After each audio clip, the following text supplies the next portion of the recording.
from Song of Songs is easily in my top 3 or 5 favorite passages in the Hebrew Bible. The imagery within it and the structure of the language within the poem just captivate me.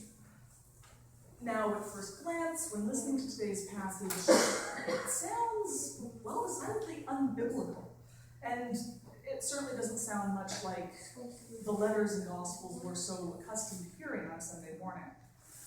But it's not so foreign as we might think. It's the tradition here to read a psalm every week, right? Well, psalms are taken from the same category of Hebrew literature as this book. So this is poetry, and it is deeply personal, and possibly due to some bad experiences in high school English classes, this is also a category of biblical texts that, for a lot of folks, is uncomfortable. This particular section from Song of Songs conjures up a very youthful, very passionate, and rather organic scene. It feels too emotional, too sensual to be considered appropriate church fare, which may be why it only appears in the assigned readings for church once every 3 years. But don't we hear images of God and Jesus as lovers of us and the world, or bridegrooms of us or the church in other texts and hymns? So this poem is not so disparate from the rest of the Bible after all. Such an impassioned love poem as this is, uses imagery that we also use to describe God. Our second reading is a gospel reading. It comes from the Gospel of Matthew.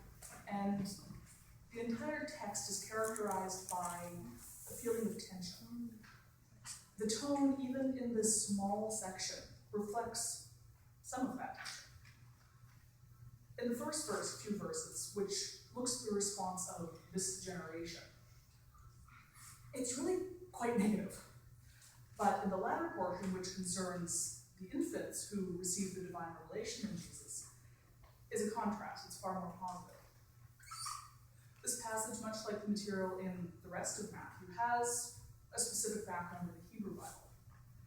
The declaration that the Father and the Son know each other in a very exclusive manner is similar to something in Exodus, where, for example, God knows Moses, and Moses prays that he might know God.